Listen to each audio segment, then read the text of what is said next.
Abrimos de nuevo el diario americano de Carla de Aguilar Amat. Hola, Carla.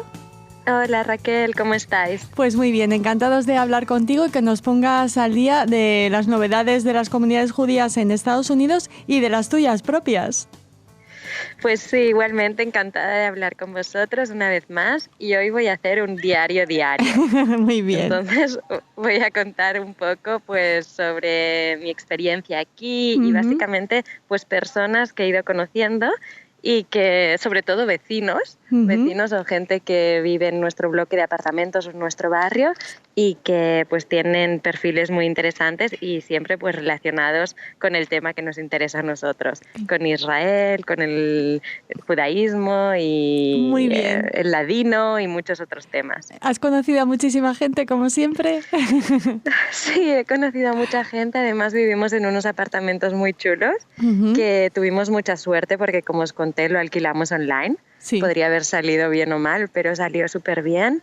Y aquí los apartamentos son un poco más pequeños que en Los Ángeles, porque es New England, ¿no? El estilo arquitectónico es diferente, hay menos espacio. Pero bueno, vivimos en un apartamento que son 700 unidades, como dicen ellos, que unit quiere decir, pues puede ser un estudio, puede ser one bedroom, o sea, una habitación o dos habitaciones o tres habitaciones. Muy bien. Mucha gente tiene una habitación, ¿no? Simplemente los pisos americanos son así, no hay lugar para la creatividad, o una habitación o dos habitaciones. Bien. Ya está. Y bueno, pues hay mucha gente aquí y he ido conociendo a un montón de personas. Además, la gente en Massachusetts o en Boston son súper amables. Muy educados, pues enseguida, ¿no? Sí, muy educados, muy amables, porque nosotros pensábamos, los californianos son tan simpáticos, ¿no? Y ahora quizá vamos como a un estilo más Nueva York, pero no, la gente es súper relajada, todo el mundo habla con todo el mundo y pues bueno, así he tenido oportunidad de conocer a mucha gente. Y empezamos con una familia israelí. Muy bien. Que vive en nuestros apartamentos, que son un matrimonio, que tienen 2 hijos. Y que además pues siempre están organizando barbacoas, porque hay una zona de barbacoas, invitan a todo el mundo a comer comida israelí o piden pizzas, porque hay muchas zonas comunes, ¿no? Y hay muchos niños en estos apartamentos. Muy bien. Y bueno, pues son una pareja que ellos sí que no tienen problemas de visado ni nada, porque la madre de ella es americana. Ah, estupendo. Así que ella tiene el pasaporte y todos tienen el pasaporte. Y bueno, pues él trabaja desde casa, ella es enfermera. Y pues tienen 2 hijos que de momento están de vacaciones. Muy bien. Y pues no sé, sí. ¿Sabes Estos que... son Sí. Perdona que te interrumpa. ¿Sabes que hace muy poco leía un artículo hablando de la diáspora silenciosa de israelíes a Estados Unidos? O sea, que hay muchísimos israelíes en Estados Unidos. Hay muchísimos. Y sobre todo en este barrio también, pero en general en Boston y en Estados Unidos hay muchos israelíes. Bueno, tenemos esta familia con 2 niños y ¿a quién más has conocido? Bueno, tenemos a otro vecino que es turco. A él lo conocí porque un día me ayudó a subir un mueble y después también pues lo conocí en una de estas cenas de los israelíes. Sí. Y resulta que, bueno, él vive con su hermana aquí y ahora está haciendo un máster, pero le gustaría quedarse. Y entonces resulta que habla un montón de idiomas, habla portugués, habla inglés, habla turco, claro, pero también habla español. Entonces le pregunté, ¿cómo has aprendido español? Y al principio me dijo que había estado un mes en Salamanca aprendiendo español. Sí. Pero después, hablando más, me contó que en realidad él ya aprendió español en Turquía. Y yo, sí, y hay mucha gente que habla español en Turquía. Y dice, bueno, es que en realidad hablan un español antiguo, me dice. Claro. Y yo, entonces se ve que, bueno, él no es judío, no es sefardí, pero se ve que trabajó mucho con la comunidad sefardí porque se dedican mucho al turismo y él trabajaba con temas de turismo en Estambul. Entonces su jefe era un judío sefardí y dice que era una persona encantadora que además por el que siente gran admiración. Y me dijo que en turco hay un refrán, porque él en vez de llamarle los sefardíes, les llamaba los ladinos. Ajá. Él dice los ladinos. Entonces me dice, en turco hay un refrán que se llama ser justo como el ladino. Uy, qué bonito. O sea, como el sefardí. Sí. Y dice que los sefardíes tienen fama de ser muy justos ahí en Turquía. Y bueno, y le dije, qué interesante, a ver si un día me puedes contar más y tal. Entonces ha prometido que después de sus exámenes hará una entrevista para Radio Sefardí. qué bien! Muy bien, estupendo. Vale, nos gusta mucho este vecino también. Muy bien. Y después hay otra señora que conocí por casualidad en una tienda, pero ya os digo que aquí todo el mundo habla con todo el mundo y me escuchó que yo estaba hablando en español, entonces me habló en español y resulta que es una señora israelí, pero también americana, que nació en América, después fue a Israel, lleva 20 años viviendo en Jerusalén y es profesora de flamenco. Anda. Sí, y ahora se está pensando si volver a Boston o volver a Estados Unidos o quedarse en Jerusalén, porque dice que es difícil la situación del arte en Jerusalén, me comentaba, que es difícil vivir del arte en Jerusalén. Muy bueno, bien. Esta es otra persona y ya la última que os voy a presentar hoy, y la última es una vecina argentina que vivió 20 años en Barcelona y ahora acaba de venir a vivir aquí hace 3 años con sus 2 hijos.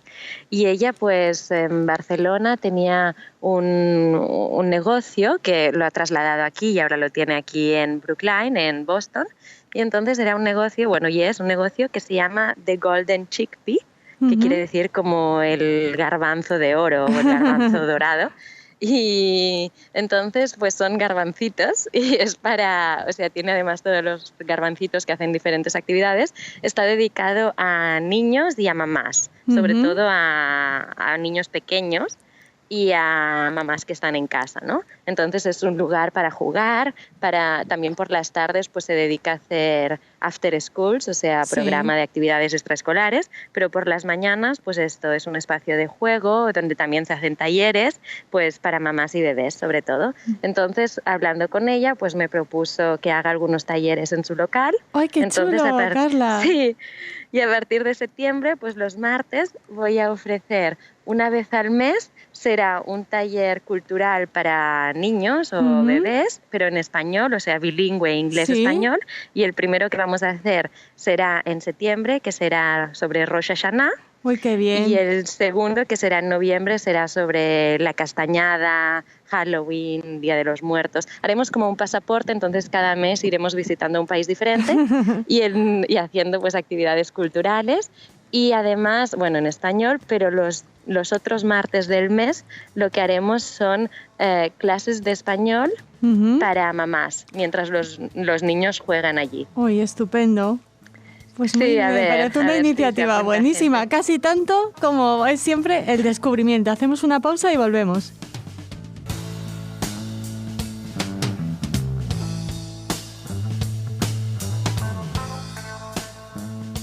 Vale, ¿qué has descubierto? Bueno, pues no somos los únicos que vamos a ofrecer actividades para niños y resulta que en las bibliotecas de aquí, que como sabéis hay muchísimas actividades culturales en las bibliotecas de Brookline, de Boston y de Estados Unidos en general, pues he descubierto una actividad a la que todavía no he podido asistir, pero que desde luego voy a ir, sobre todo en invierno, porque de momento hace mucho sol y prefiero hacer otras actividades, pero se llama Challah Bake and Story Time. Entonces es un taller que se ofrece algunos viernes, no todos los viernes, pero como 2 viernes al mes, cada 15 días supongo que lo ofrecen, y pues básicamente los niños van allí y cocinan, hornean su propio challah, su propio pan para el Shabbat, y además pues cuentan cuentos y cantan canciones sobre Shabbat. Muy bien, ¿y es en la biblioteca pública del barrio o dónde?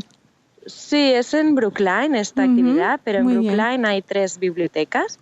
Entonces, esta se hace en Coolidge Corner, en una de las 3 bibliotecas que hay aquí. Están muy cerca la una de la otra. Y Coolidge Corner es como una esquina con mucho movimiento, donde hay muchas tiendas, supermercados, restaurantes.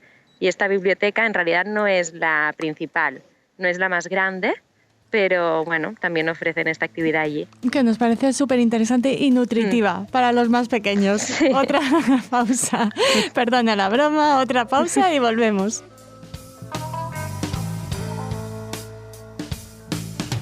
¿Con qué terminamos la página de tu diario de hoy? Bueno, pues terminamos con un tema que ya habíamos empezado otro día, que hablamos sobre este monumento, homenaje al Holocausto que hay en el centro de Boston, que aquí lo llaman memorial. Uh-huh. Y entonces, pues es un memorial que lleva 20 años, que lo construyeron hace 20 años y ya explicamos que son 6 torres de cristal con números de presos de campos de concentración, y estas 6 torres de cristal pues representan, dijimos, los 6 millones de personas que murieron, o los 6 campos principales, o hay muchas interpretaciones diferentes. Uh-huh. Y entonces cuando pasas por allí pues ya dijimos que se reflejan los números. Bueno, si a alguien le interesa pues puede recuperar ese programa. Pondremos el enlace. Sí, ok, perfecto. Y lo que pasó fue que una persona tiró una piedra a una de las torres y la rompió. Entonces hubo una gran conmoción en la comunidad judía de Boston, pero bueno, como dijimos, se descubrió que no era un acto de antisemitismo, sino que fue una persona pues con problemas mentales. Uh-huh. Y resulta que, como ya habían planeado con anterioridad que esto podía suceder, pues tenían 6 torres de repuesto. Y bueno, pues ahora ha llegado el momento de reponer esta torre, y lo han hecho, y entonces se han reunido pues la comunidad judía, supervivientes del Holocausto y también pues cargos políticos importantes de la ciudad de Boston para hacer esta conmemoración y poner esta torre de nuevo en su lugar. Y entonces ha habido muchas personas que han hablado y ha sido un momento muy emotivo, y dicen que durante 20 años no les ha pasado nada a estas torres, por suerte lo han podido reponer, pero en el primer momento pues se sintieron muy dolidos, porque aunque no pueden recuperar pues a los miembros de su familia que perdieron, sí que pueden recuperar esta torre y el significado que tiene, ¿no?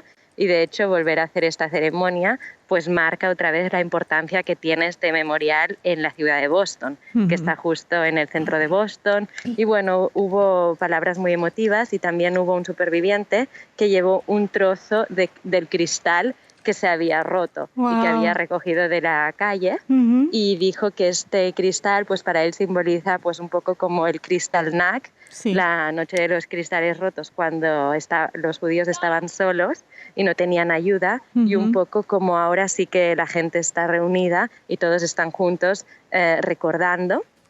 Y además también simboliza pues un poco como los judíos que llevan piedras a las tumbas, ¿no? Sí. Al cementerio en vez de flores, porque las flores marchitan, en cambio las piedras están allí para siempre. Uh-huh. Y un poco pues este mensaje de que la torre se ha vuelto a construir, o se ha vuelto a poner para quedarse. Muy bien, pues sí, como dices, súper emotivo, y nos alegra mucho que nos lo hayas contado. Muchísimas gracias por esta nueva página de tu diario. Te convocamos para la siguiente. Muy bien, igualmente.